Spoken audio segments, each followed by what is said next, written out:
Hey everybody, welcome. Hi. How's it going? I'm Kelly Hilton and I'm Lisa Heifel. Lisa Heifel, and we're both here with two amazing guests. We're here with Meagan Kelly. Want to say hi, Meagan? Hi everyone. And Lisa Guardino. Hey. So the four of us have gotten together today to share this incredible project that Meagan has put together for all educational communities. Meagan has designed this website. It's called Boost EDU.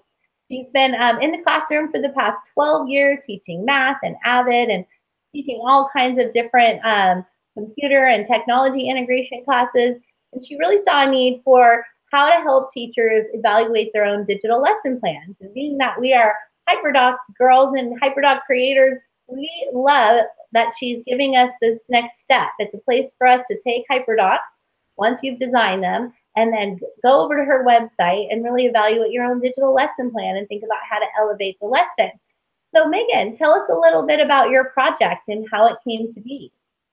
So my project originally came from the idea of coming up with something for the Google Innovator Program. So I was applying to this program, and one part of that is to come up with a problem in education. So I started thinking about my school sites and my district, and something that I saw was an issue. And one thing I saw was that we have so many different levels of learners, even in our teachers.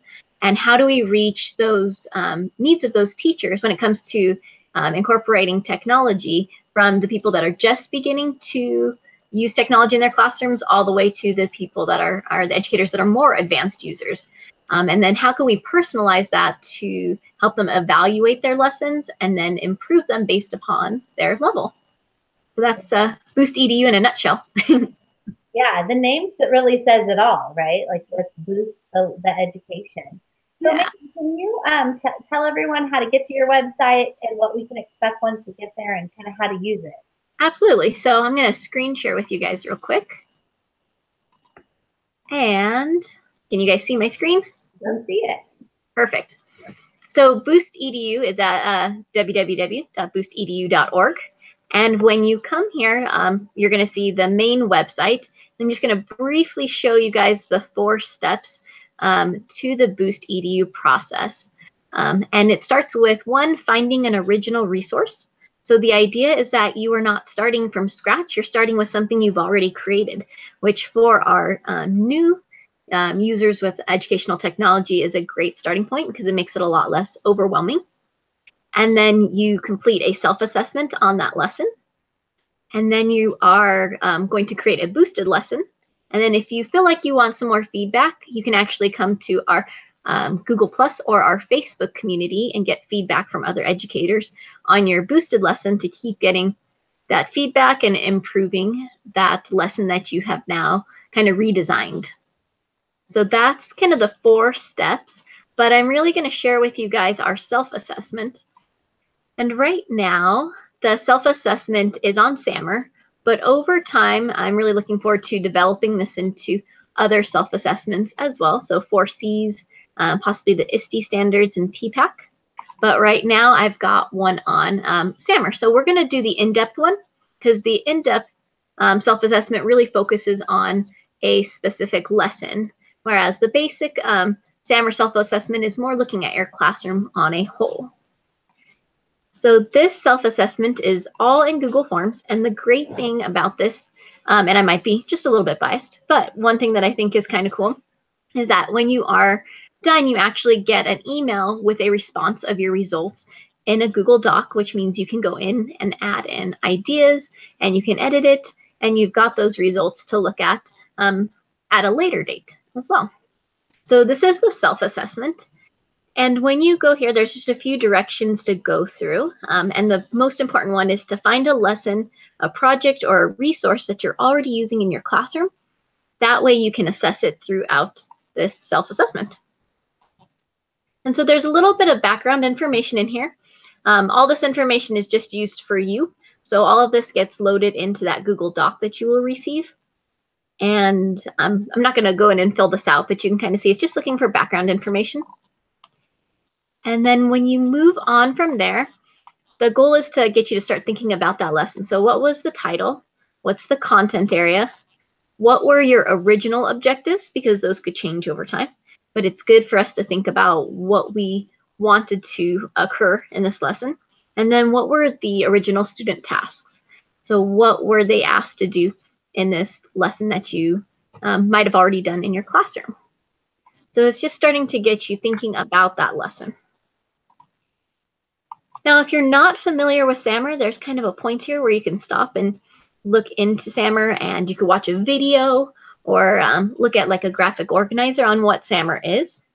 But if you're already familiar with SAMR, then you can move on to the self-assessment. Now, the self-assessment starts with giving you 6 different options of different parts of your lesson. And you can go through all of these if you want, or you could only go through 1, 2, or 3, really whatever it is that applies to that lesson that you've already done in your classroom. So let's say that you wanted to assess the reading that is in a lesson. You could go into the reading section, and then you will answer a question of what reading currently looks like in your classroom and in that specific lesson. So maybe students are reading an ebook through a one-to-one device. And when you click on that, that actually gives you the results. So right away it tells you that you're at substitution and that the next level is augmentation. And one reason you kind of click on these is so that it will send you those results and remind you of where you're at. And then from there, there's also suggestions to help you reach that new level. So you can choose the ones that are already preloaded, and this is still evolving over time. So my goal is to eventually have more resources and more suggestions here, but you could select as many of these that you like. And then you can even look into the tech tools that would relate specifically to reading, which hopefully these are also things that continue to grow over time as well. And if you'd like to, you can continue on and assess other parts of your lesson. But if you don't need to do that, you can just end the survey. So that is kind of the self-assessment. And when you are done, you just submit it and you check your email, and you will actually have all of those results in a Google Doc for you to look at, and you can add comments or share with other teachers. So it's really just a great way to kind of go over everything that you've already done, but just keep referring back to it. I mean, how exciting is this new tool? Anyone who's watching this has got to be so excited. And there she is, the brainchild behind it. Nice Bravo, job. Meagan. I loved it. Not too bad. I mean, we're here talking because we talk about HyperDocs and digital lesson design, and you didn't even mention anything to do with digital anything until the end with tools that you spend. It's so much about lesson evaluation and your instruction, and it's boosting the quality of the lesson. And that is such an important part of the work that we're doing right now. Even sitting around and thinking about this is so crucial. So I really appreciate it. Well, how many of us go to like technology conferences, or we watch a hangout and we see what people do, get inspired, and we go just try out the tools. But what your tool is providing is a place for people to really go and have conversations about, is this really changing the learning? Is this really elevating the learning for our students?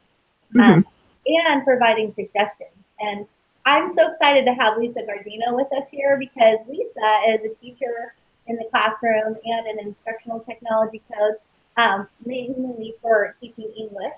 And she has been in the classroom for over 20 years. She's been seeing these trends come and go. She has incredible lesson design experience. She's also one of our HyperDoc experts, if you will. She has been around since the beginning of HyperDocs, and she really has I've been teaching with them for the last like 3 years, and has been able to see how that's changed classrooms for her students and for herself. So Lisa has had an opportunity now to go through BoostEDU, and she went through the process that Meagan just described, where she took one of the lessons that she's had, and she's going to talk us through about what she was doing in the classroom and how that has evolved and how this tool has helped her elevate, even with all of her experience, to get some new ideas.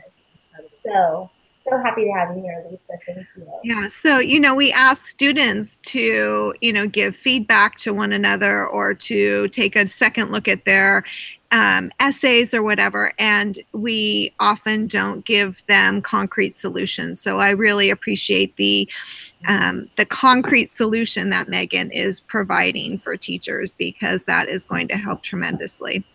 Absolutely. Amazing. So Lisa, talk to us about the lesson that you evaluated. So I have the backbone of my English class. I've taught K-8, but for the last 14 or 15 years, I've been in the middle school. And the backbone of my English class has been my writer's notebook. I have it right here. This is only one of them because I have one for every year except for the last 2 years. And this is it. I love my writer's notebook. And I feel like it definitely, the very first year that I taught English, I didn't have a writer's notebook, and it was impossible to teach English. But with the writer's notebook, I have everything archived. We're all on the same page. It's basically like building a textbook for my class. And so when I really started to use technology in my class, I really wanted to move to a digital writer's notebook. And like with a lot of the lessons that I did and the HyperDocs I was creating, I got so excited, and I was just like, it was like this information dump. It was just like putting all of these cool things in this one space. And so now I'm going back and I'm trying to be really more thoughtful and consider the cycles of learning that need to happen in order to have the optimal benefit and the optimal experience for my students. And that's where HyperDocs really come in, and where BoostEDU, like, it's just like this perfect thing. And so the lesson that I'm going to be working on today, I've been going through my notebook lessons, and one that I have not redesigned is a textual evidence lesson, which is so important, not just for me as an English teacher, but, you know, across content areas. And so that is the one that I'm going to be looking at. This is such an important lesson because you just said it, across content areas. Throughout the Common Core Anchor standards and in every classroom, students are being asked to find evidence to support their thinking.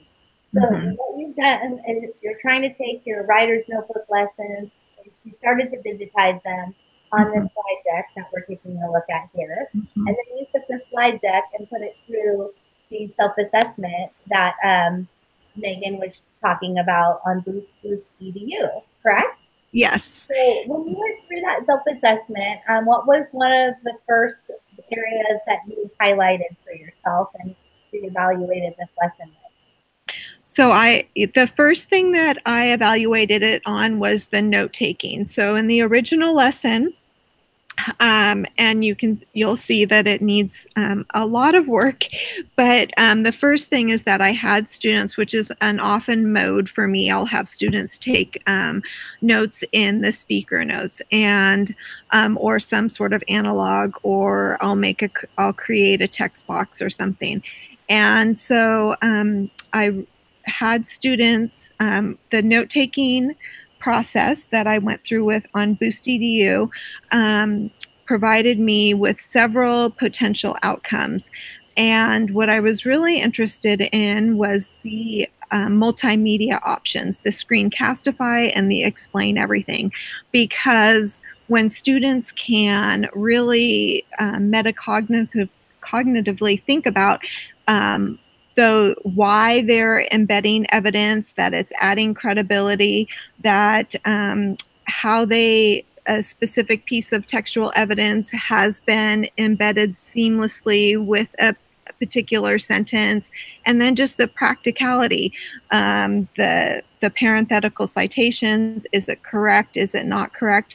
And so I'm leaning towards the Explain Everything. And what's so brilliant about having a digital writer's notebook is that then they can take those links and I can even do some app smashing and put them on a flip grid. So now we're creating this collective body of knowledge, and it almost then turns into I'm going from an explore as far as the lesson cycles. I'm going from explore to the explain, and students are becoming teachers essentially, and they can look at one another's note taking, and they can see their explanations, which is going to bring it down from a teacher talk to a student talk, which I'm super excited about.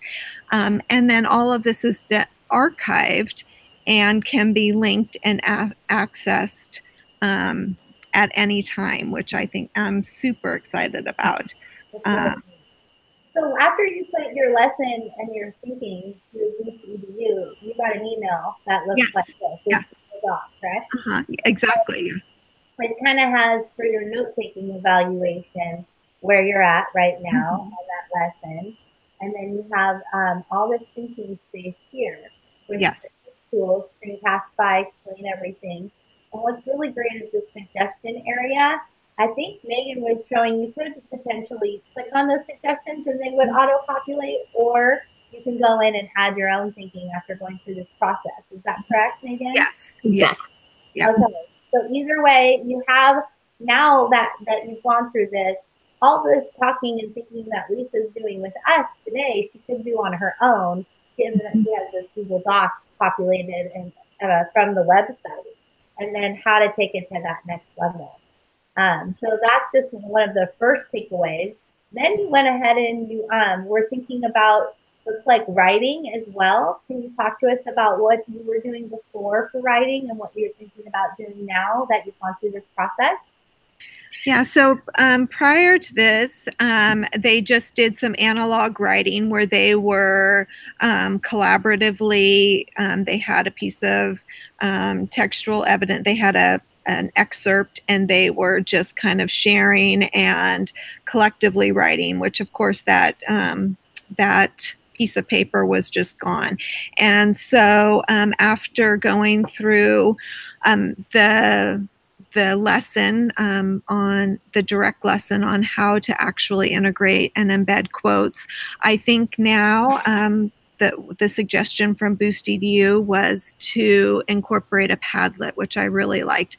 So students could still read an excerpt, they could still embed a piece of textual evidence, and then they could upload that onto a Padlet, which then they could still add that collaborative piece, because they could be providing some feedback to one another on what was their level of analysis in that particular piece of textual evidence. You know, how well did they do that? Did they make it part of a seamless sentence? Did they have the punctuation correctly? And they could get some encouragement and feedback on that Padlet. And again, that is archived. So when they walk out of my room, they're not going to, you know, just be left with some notes they scribbled or maybe didn't scribble, but they actually have a link that I can manage and archive and provide feedback and make sure is accurate. Yeah, great. So they have easy access now to like 30 different minds in the classroom. Exactly, yeah, where you add to this collective body of knowledge, which is just amazing. You're not doing it one at a time in the classroom, and it's the same thing as you call on, and then the information is kind of gone because it's just open. Kids can go back and reflect on this. Right. Yes, yes, yes.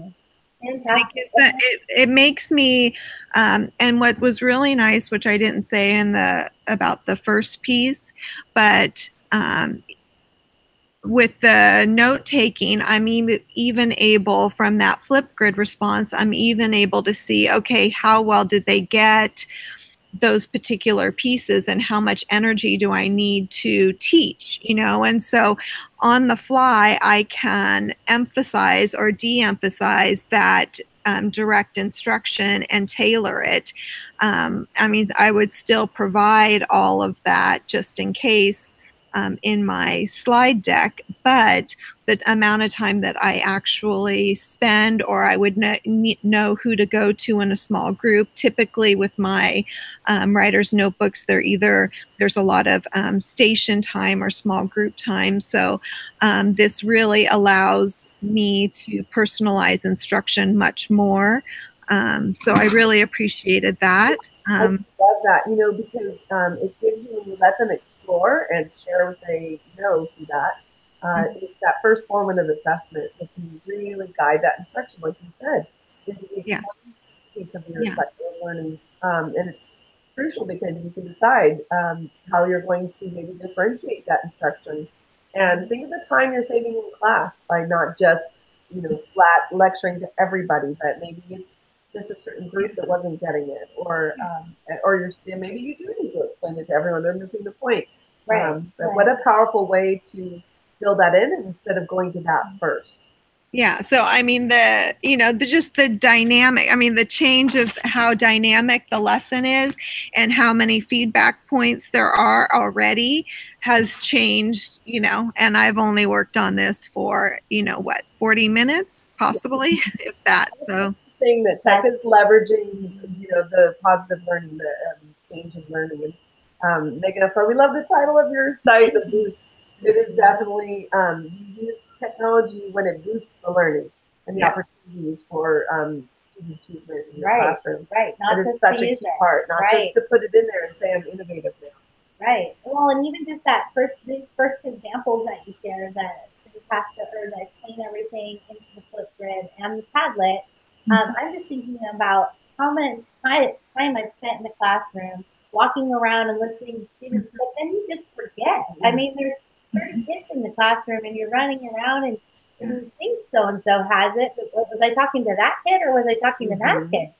So it's like when the end of the school day ends and the bell rings and the kids go home, you really can now sit in your reflective space and go back and not just be guessing. You really can listen to their words again and decide where to teach and what to do next. And the same happens for them. In that second example that you shared, where they have the Padlet, they just went through a lesson that day, and then a lot of times they go on to another class period and they're learning a totally new subject. And then they go sit down to do homework and they're like, what did we do again? And there it is. Not only their first part of their thinking, which happened a couple of days prior when they made the explain everything, they can go back and watch those again. Now they can go to their Padlet again, and they can really go deeper in the learning. Well, it's the whole piece of why are you using technology? Are you just having them just to do something to make sure that everyone's completing their tasks, or are they actually using it for their learning process themselves? As you said, going back and reliving that class discussion. And the audience piece too. Before, they were doing it for them. It was in the speaker notes, it was on the piece of paper. And so the fact that this is going to be live, I think I'm going to get a more accurate, more effort is going to be put into it. So I'm going to better know what they actually know. Right. Good point too. So Lisa, you had one more evaluation that came back through on your Boost EDU self-evaluation check, and that was around assessment. So talk to us about the shift in the way you will be using this HyperDoc for assessment. So before I would have them write collaboratively. They would work on a very short paragraph, usually my initial one is to thank you, ma'am. But again, they would be turning that into me. So their audience would be limited to 3. And so I'm considering 2 options on Boost EDU. They suggested Google Slides, which happens to be my favorite tool, and then also Socrative, which I hadn't completely thought of for this particular lesson. So I'm thinking of one of 2 things. either using the Google Slides for an Iron Chef Challenge, which is a John Carippo lesson design. You can just simply type in Iron Chef John Carippo, but basically it turns it into a game show kind of thing where you give students a challenge. Like for compound sentences, I would put them in teams of 3. They would compose 3 compound sentences. I would give them a secret ingredient, like a strong verb, and we're all on one slide deck. So again, the audience is built in, the competitive kind of thing is built in, and then the feedback is built in. So I'm on there. There's a time constraint, and so that makes them work a little bit. The students work a little bit harder. And so if we were doing this, but with textual evidence, I would be able to pop in. Students are being put in the evaluator's role, which I love because they are making sure that their textual evidence is embedded seamlessly, that it is adding credibility, that whoever they are referring to it is adding credibility, and that is punctuated correctly, all of that. And then I would have some secret ingredient. I might add, I could add a strong verb. I might add a vocabulary word, something like that. And so that's one of my possibilities. The other one would be the Socrative, again, the short vote. That would then that would be a more independent, where they would do a writing sample that included embedding textual evidence. I would turn that into a vote that the students' names would not be on there, and they would vote up the best examples. And again, that would put the students in the evaluator's role, which I believe is necessary in order to enhance and elevate student writing. So those were 2 things that came out of my Boost EDU experience. So you got 2 ideas for elevating the assessment portion for your writers. Yeah. One that's very collaborative, using slides and using what you know about great visual lesson design and what you've learned through John Carippo's Iron Chef model, and another potentially being Socrative and doing an individual assessment. But still, they can all see each other's thinking in that form and in that tool, and they could still elevate by upvoting the best responses. And you also were sharing how the students become the evaluators, which I just think is the highest form of synthesis and understanding on Boost and technology. When they can teach each other that way and evaluate each other's writing, then you know that you're really getting done to a new place. Not only that, you're completely engaging your students, all of them in the process at one time. I keep going back to that, raising one hand at a time and getting feedback in class, and how much this changes learning in the class. Right. Yeah. So Lisa, it sounds like your writer's notebook, from being in your beautiful decorated composition book to your beautiful slide deck, and then through now going through Boost EDU, you're going to be revising the slide deck a little bit. Oh yeah, for sure. Quite a bit probably, because it made me think of other things too. The first is initially, after going back, I really have to look at that whole lesson cycle and then plug in all of these things from Boost EDU. Wow. So Meagan, what do you think when you see an actual experienced teacher, experienced HyperDoc designer who's still getting so much from your website? I mean, how does that feel? That's very exciting. That's one of my goals was, how do we, yes, absolutely for our beginner teachers, but what about for our advanced teachers on our sites? It's always good for us to reflect and to go back and look at our teaching practices, whether we're a year in the classroom or 10 years or 20 years. And, how do we reach all those different levels? So I'm kind of nerding out right now because I'm super excited that it's working. Like someone sees that it worked, and yeah, I'm thrilled. Well, I'm excited about your Facebook community as well, because I found that Facebook, I know for HyperDoc creators, is very active and sharing. So I could really see your Boost EDU a great place to go and have conversations and get more ideas for people as well. And then you really know you're getting the serious lesson Yes, designers. yes. You know, that's exciting. Yeah, That'd be- I would love to see that kind of become active and for teachers to post either their self-assessment results or their new lessons on there. And you can always, you know, have it open for comments to add. And so people could be adding, and this is like, you know, moonshot dreaming, but just how cool would it be for someone to be able to post something on there, one of their lessons, and get those comments and get those feedbacks either within Facebook or on that Google Doc, and just kind of crowdsourcing it in a way too, because everyone has so many different perspectives that as a teacher, especially like I love talking with elementary teachers as a secondary teacher. I get so many unique ideas that I'm like, oh, this is really cool. Like, and just having that large audience to get feedback and ideas from would be really exciting. Feedback, really focused feedback on, you know, the research. Good instruction, I think, is a piece that is going to be really valuable. Yeah, for sure. Well, we want to thank you personally, Meagan, for designing this incredible website.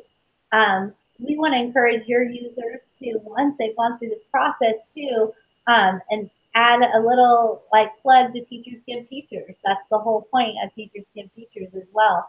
So once you've designed a lesson, and maybe you're not ready to share it yet, maybe you want to go through the Boost EDU process, then you might be ready to share it. We want to encourage teachers to go ahead and add it to our database for other teachers to crowdsource different new lessons in that way as well.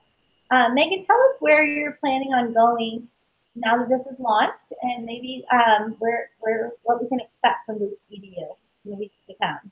Okay. So I'm still I'm getting a lot of feedback from people right now. So I'm excited to go back through the SAMR self-assessment and start adding some more tools and suggestions in there for teachers. And then in the next few months, I want to start developing a couple of different self-assessments, because SAMR is a great starting place, but there's definitely a focus on technology. And I look forward to maybe doing something with the 4Cs next is probably my next one I want to work on, which is more broad. It's not just focused on technology, it's focused on kind of your entire instruction. And obviously I'll put some things in there that there's a focus on technology still, but I look forward to kind of developing that one and then some more self-assessments in the future. So we'll see which ones come after that one, but 4Cs is definitely the next one. That's great. We look forward to seeing that come to life, and those suggestions that you have and that suggestion database growing. I think there's a lot of great minds that will come together and help grow that with you. So moving forward, we want to announce that HyperDocs.co and BoostEDU are connecting. We're joining forces officially, and you can also find a little webpage part of our HyperDocs.co that will guide you towards BoostEDU, because we believe in great lesson design, and we believe in evaluating our lesson design and just being transparent and help each other out in this great big world of changing education for students and making an impact for all students. And it only comes that only happens when we bring all of our great minds together and collaborate in that way and really model what we ask our students to do. So thank you for joining forces with us. And Lisa, thank you so much for sharing your expertise today. I mean, you brought so much insight to a simple lesson of the writer's notebook that is a very standard lesson, and how to take that and how to really elevate that in the design and classroom experiences a totally different way. So thank you both for participating. This is a wonderful, wonderful to talk to you both and experience this. We'll be sharing tons of links underneath this video, so you can access all of this yourself. We suggest you try it out yourself. It is really about what you bring to the process and your thinking, and this slows you down and thinks about good lesson design, which is what we geek out on all the time. It's so true. And you know, for all those teachers out there who maybe don't have that grade level team or that department team or that group of teachers that they get to hang out with and geek out with, make BoostEDU be the community that you go talk to. There are going to be other people who really want to chat through that as well, and HyperDocs. We're all here to support each other in this process.